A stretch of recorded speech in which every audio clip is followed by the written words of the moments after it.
Palavra da Verdade, com Hernandes Dias Lopes. Meus amados, vamos abrir a palavra de Deus na carta de Paulo aos Efésios, capítulo 3, versos 14 a 21. Efésios, capítulo 3, versos 14 a 21. O apóstolo Paulo diz assim: por esta causa me ponho de joelhos diante do Pai, de quem toma o nome toda a família, tanto no céu como sobre a terra, para que, segundo a riqueza da sua glória, vos conceda que sejais fortalecidos com poder, mediante o seu Espírito, no homem interior. E assim habite Cristo no vosso coração pela fé, estando vós arraigados e alicerçados em amor, a fim de poderdes compreender com todos os santos qual é a largura e o comprimento e a altura e a profundidade, e conhecer o amor de Cristo, que excede todo entendimento, para que sejais tomados de toda a plenitude de Deus. Ora, aquele que é poderoso para fazer infinitamente mais do que tudo quanto pedimos ou pensamos, conforme o seu poder que opera em nós, a ele seja a glória, na igreja e em Cristo Jesus, por todas as gerações, para todos sempre. Amém. O tema que nós vamos abordar hoje é uma oração muito ousada. O apóstolo Paulo está preso, ele está algemado. Os seus irmãos, os judeus, é quem o acusam, porque tramavam e conspiravam contra ele para matá-lo. Como cidadão romano que era, apelou para ser julgado diante de César, e ele está em Roma, preso, não tem liberdade de ir e vir, não pode fazer o que ele mais amava fazer, que era plantar igrejas, ou visitar as igrejas por ele plantadas. Os homens podem tirar sua liberdade, os homens podem encerrá-lo num cárcere, mas os homens não podem impedir que ele exerça o seu ministério, sublime ministério, o ministério da intercessão. Nesta carta, Paulo já orou pela primeira vez no capítulo 1, pedindo que Deus desse à igreja entendimento, compreensão, conhecimento daquilo que a igreja já tem em Cristo Jesus. E ele faz 3 pedidos essenciais. Ele pede para que a igreja possa saber qual é a esperança do seu chamamento. Ele pede para que a igreja saiba qual é a riqueza da glória da sua herança. E ele pede para que a igreja saiba qual é a suprema grandeza do poder de Deus que está à sua disposição. Ele não pede nada inédito ou novo, ele só pede para que a igreja saiba o que ela já tem em Cristo Jesus. É por isso que nós precisamos estudar a Bíblia, porque sem Bíblia não tem oração, porque a oração é baseada na Bíblia. Nós oramos eficazmente quando nós conhecemos as promessas de Deus. Mas aqui, nesse texto, se lá Paulo está orando para que você conheça, agora Paulo está orando para que você experimente. Agora é preciso descer da cabeça para o coração. Agora é preciso que você seja fortalecido com poder. E a primeira coisa que eu chamo a sua atenção é que ele diz: por esta causa eu me ponho de joelhos. E que causa é essa? Ele está tratando aqui de que o projeto grande de Deus, com um grande mistério revelado agora, é que dentro do plano de Deus, gentios e judeus formam uma só igreja, um só povo, um só rebanho, uma só família. gente de todas as línguas, gente de todas as raças, gente de todas as culturas, gente de todas as etnias, gente das mais variadas culturas do mundo, se formam e se juntam para formar o único povo de Deus, que vai morar no céu, o povo lavado e remido no sangue do Cordeiro. Essa realidade gloriosa leva Paulo a se colocar diante do Pai de joelhos, para orar. O judeu orava via de regra de pé, mas há causas tão importantes, há causas tão urgentes, há causas tão necessárias que nos levam a ficar de joelhos diante do Pai. Mas notem vocês, no verso de número 15, porque ele vai tratar aí da motivação desta oração, e eu chamo a sua atenção para alguns pontos muito importantes aqui. Vejam comigo: de quem toma o nome toda a família, tanto no céu como sobre a terra. O que ele está dizendo é que esta igreja, que é esse grande mosaico formado de todos os povos, é uma única igreja, tanto a igreja que já está no céu, quanto a igreja que permanece na terra, tanto a igreja triunfante, como a igreja militante. Ou seja, todos nós derivamos a nossa identidade do Pai.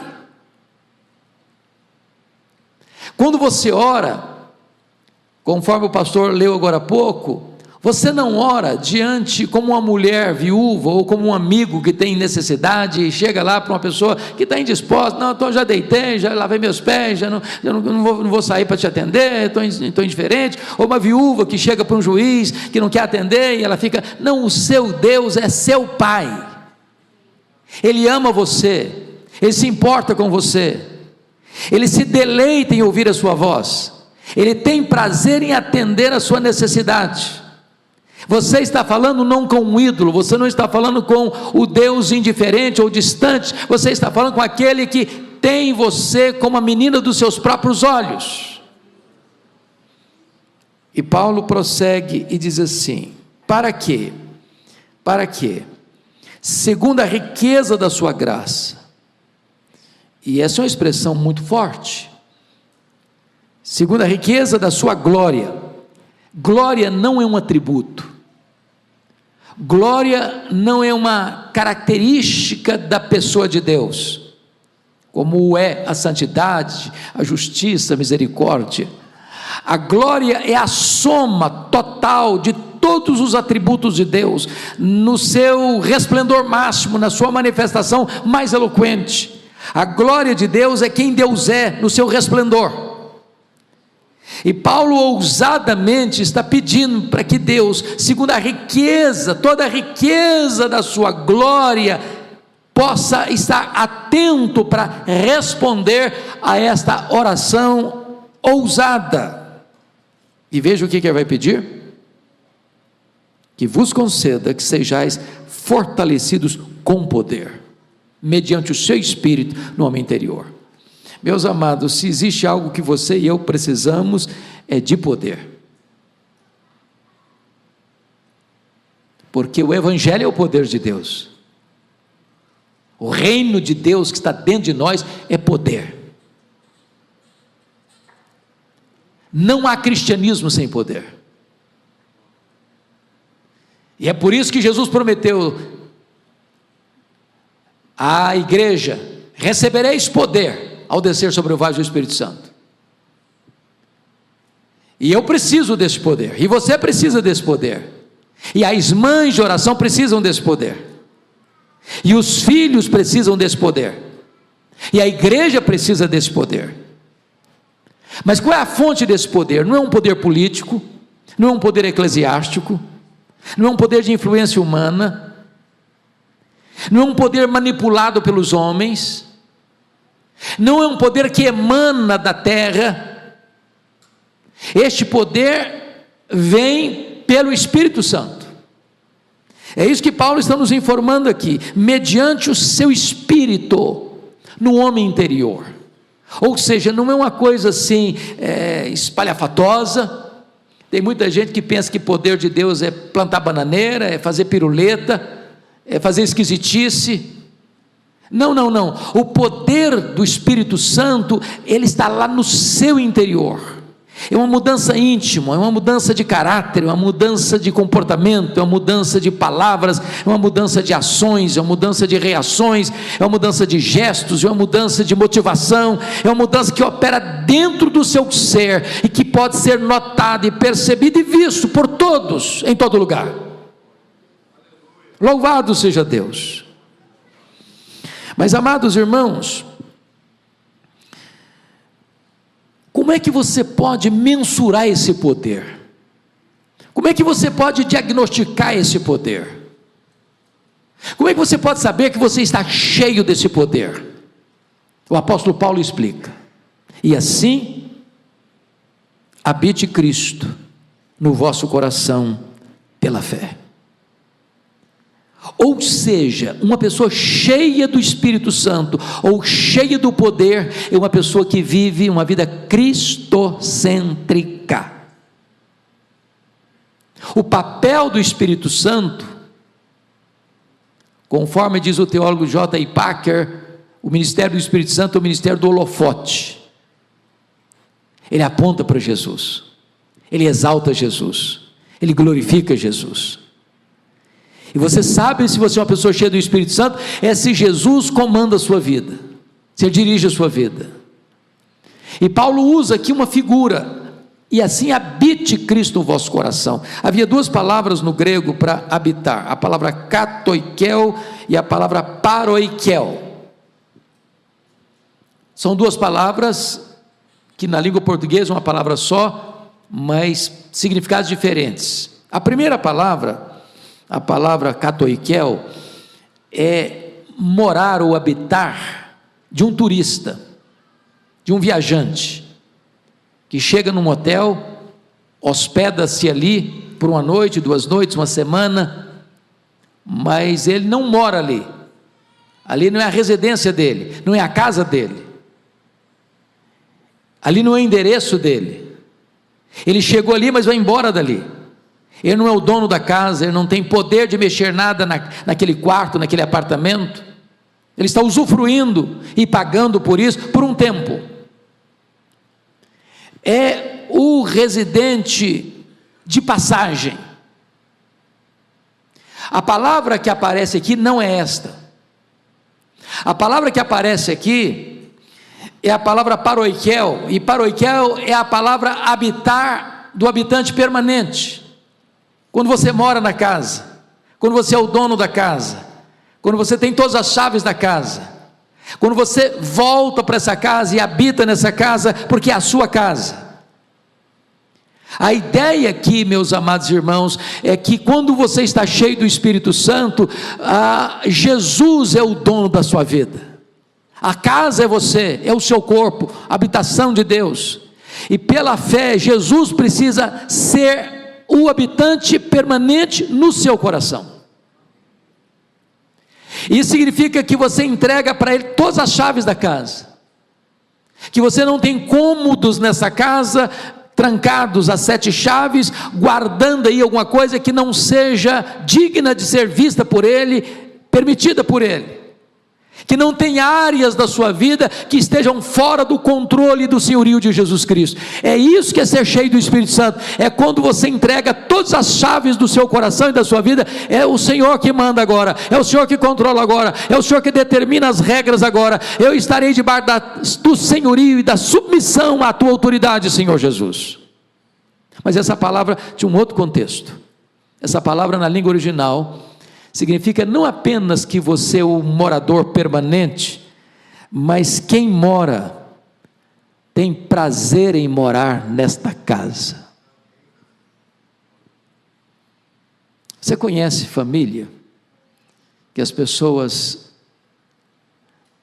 têm um aperto no coração na hora de voltar para casa? Os biógrafos de Abraham Lincoln diziam que a maior tragédia na vida dele não foi seu assassinato, mas foi seu casamento.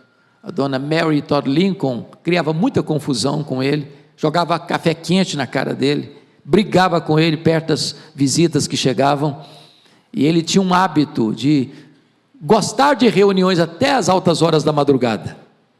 Não que ele amasse reuniões, o que ele não gostava de voltar para casa. A pergunta que eu faço a você nesta noite é esta: a sua vida é um ambiente onde Jesus possa ter prazer de morar?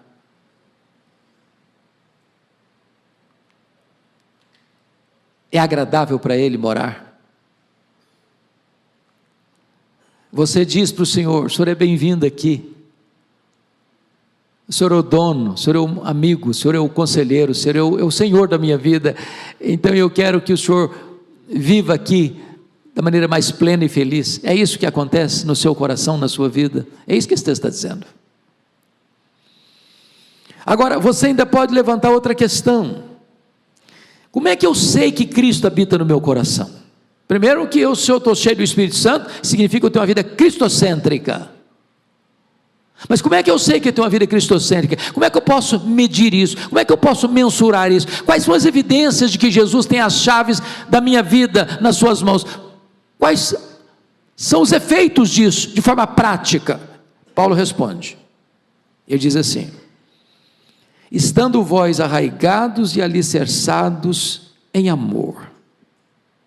Ele usa duas metáforas, da botânica e da engenharia civil. Arraigados, ele está tratando de uma árvore, e alicerçados, ele está falando de um prédio, de uma casa.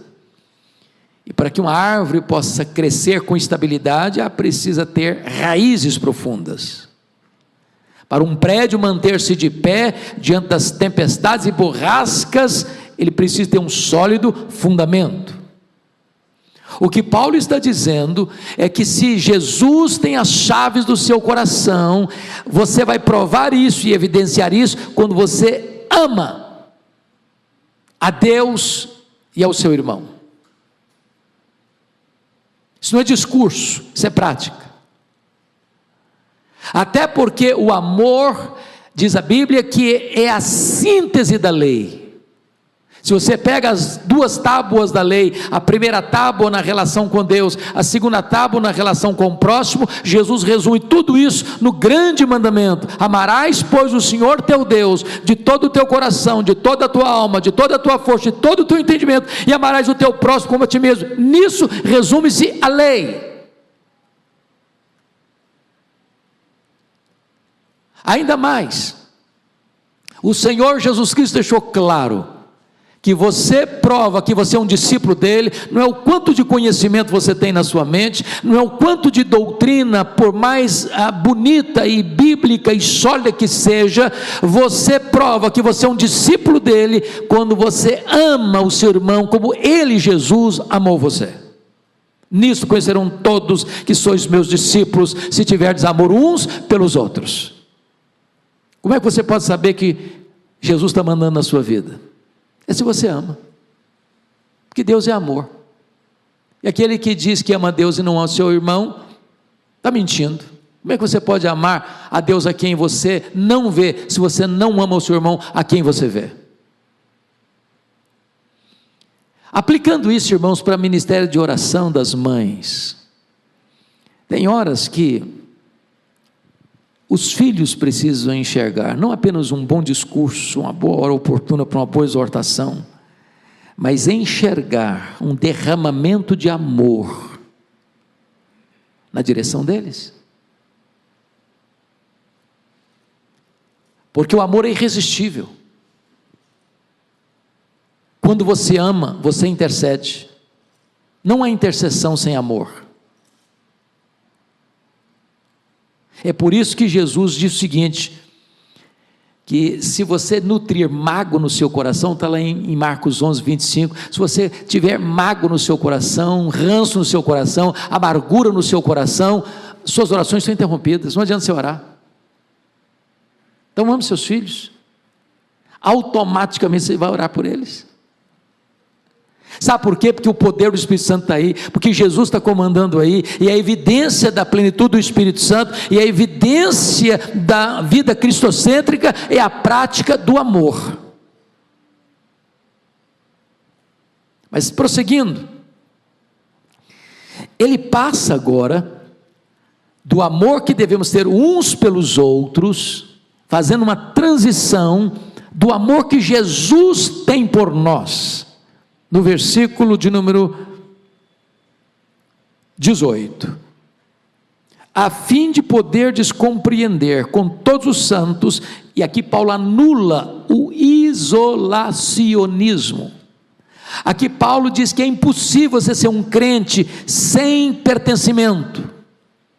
Aqui Paulo está derrubando essa tese, que você pode ser crente na sua casa, viver apenas recebendo mensagens, ainda que boas, da internet. Não, eu não preciso de igreja, eu não preciso frequentar a igreja, eu não preciso ser membro de igreja, eu não preciso de comunhão com ninguém, eu me basto a mim mesmo.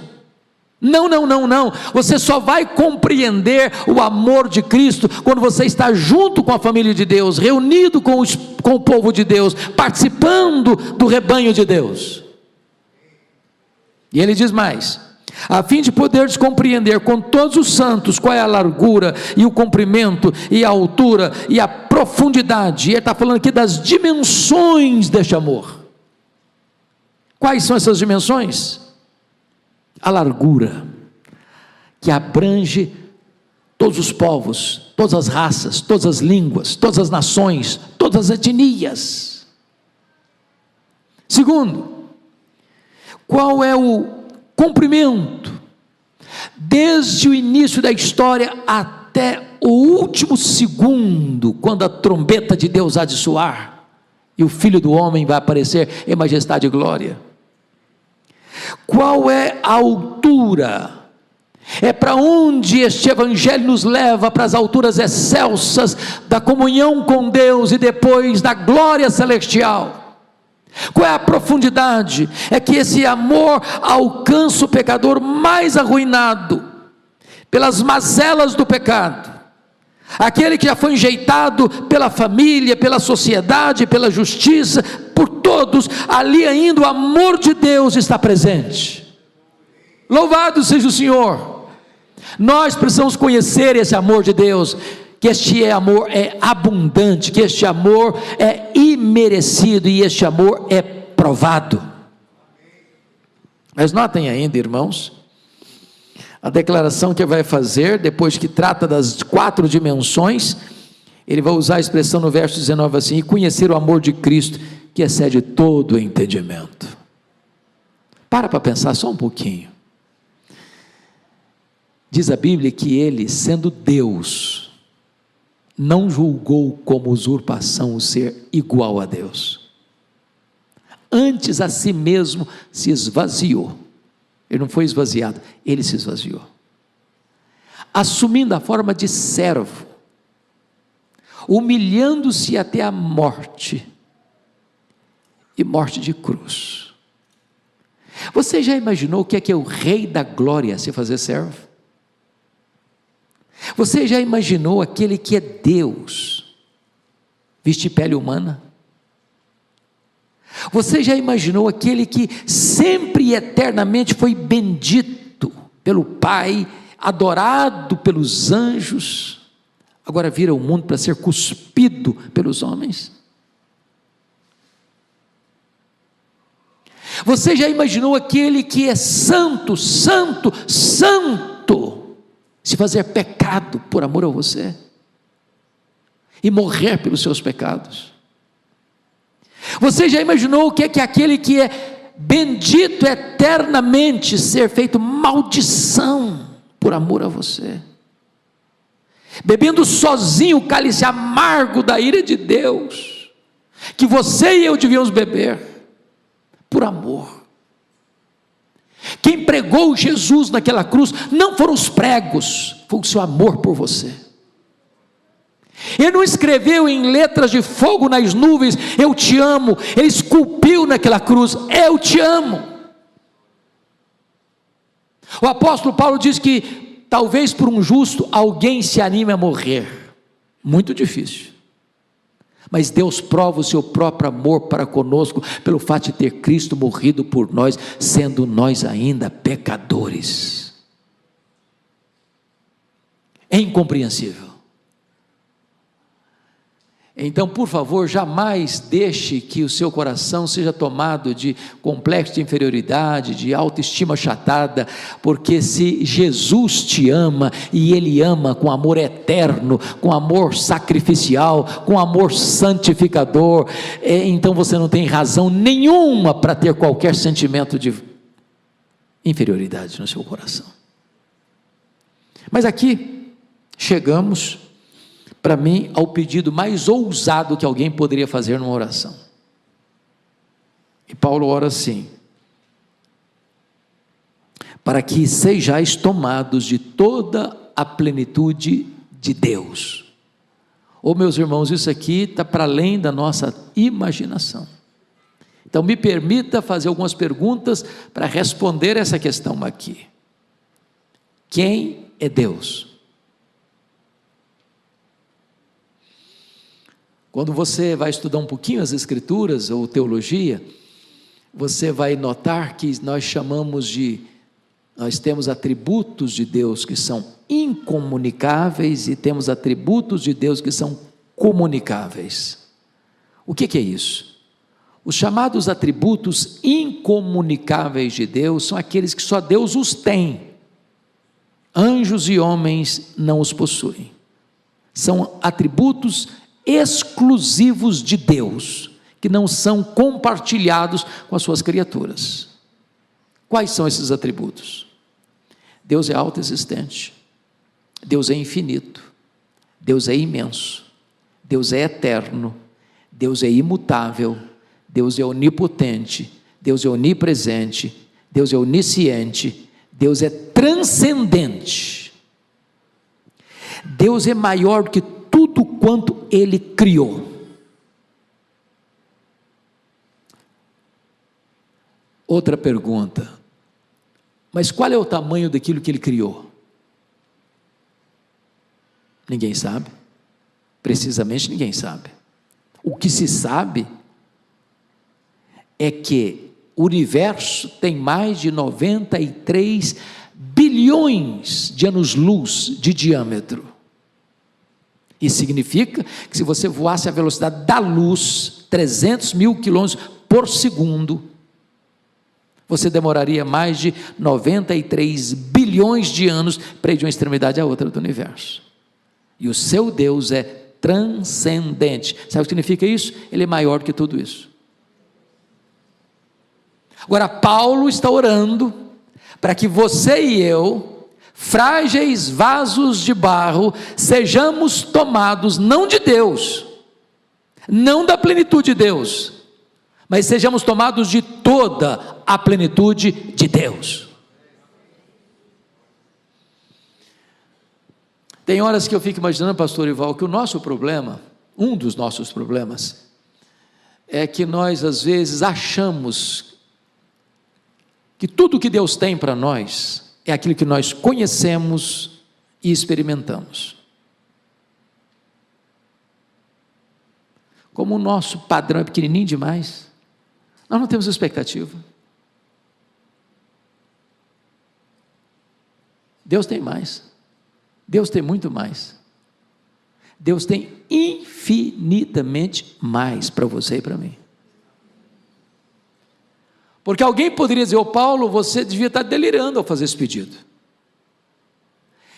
E talvez Paulo já percebeu que alguém faria esse questionamento. Você foi longe demais, Paulo. Você foi ousado demais. Que é isso? Pedir que a igreja seja tomada de toda a plenitude de Deus? Não, mas você ultrapassou as fronteiras. Aí ele escreve no versículo seguinte, assim, versículo 20: ora, àquele que é poderoso para fazer, não mais, não muito mais, mas infinitamente mais. Eu confesso que eu não sei o que é infinitamente mais em relação ao que eu tinha pedido anteriormente, ser tomado de toda a plenitude de Deus. Porque às vezes as pessoas usam esse versículo assim: olha, eu estou com uma dor de barriga, e ele falou: irmão, ora por mim. Deus é poderoso para fazer infinitamente mais, meu irmão, te curar essa dor de barriga, te dar saúde. Ok, pode fazer isso, curar a unha encravada, ou um problema mais grave de saúde, ou um problema financeiro, ou um problema conjugal, ou um problema aqui ou ali.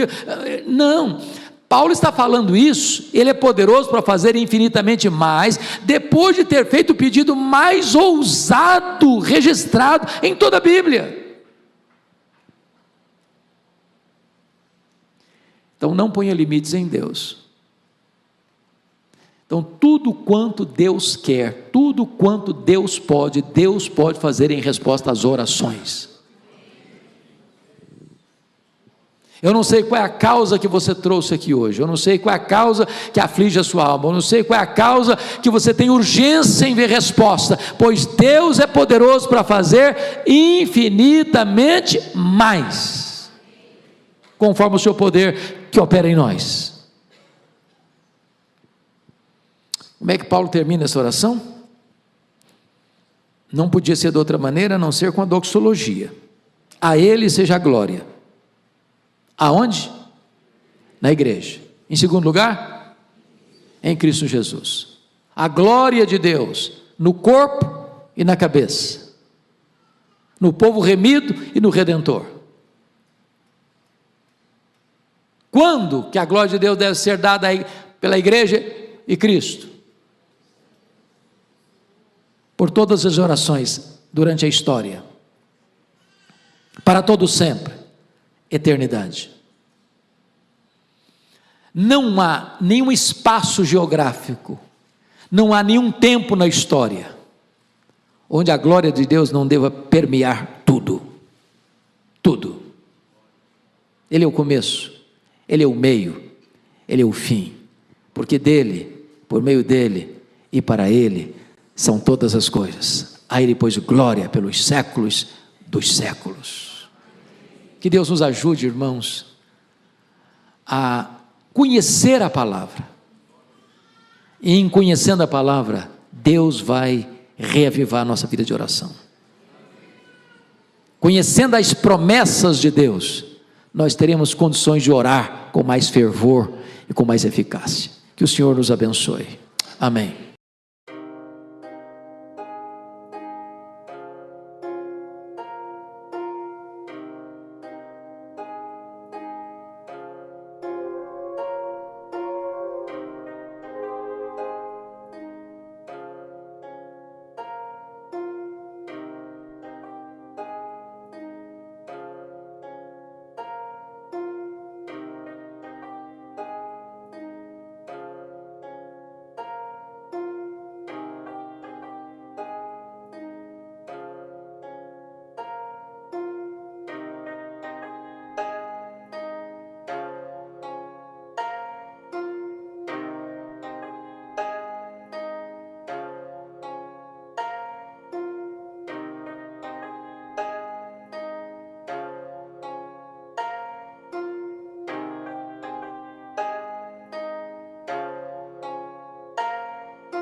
This night, the town and the sky so quiet before it gets light.